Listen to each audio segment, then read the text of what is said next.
त्यसै पनि हामीले हाम्रो बिरुवामा भएको सुकेको फुलहरू छ भने हटाउनुपर्छ।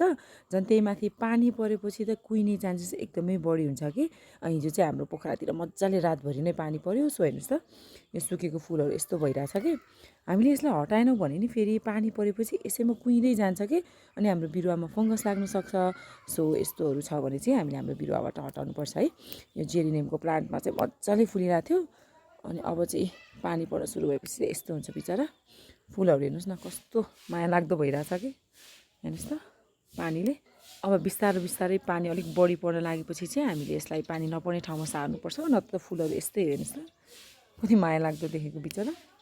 सबै फुलहरू पनि त्यस्तै भइरहेछ। सुकेको फुलहरूलाई पनि यसरी हेर्नुहोस् त यो फुलहरू हटाएन भने त फेरि यसैमा कुहिन्छ अनि बिरुवै एकदमै नराम्रो हुन्छ कि। सो म चाहिँ यसरी हटाइरहेको छु आज।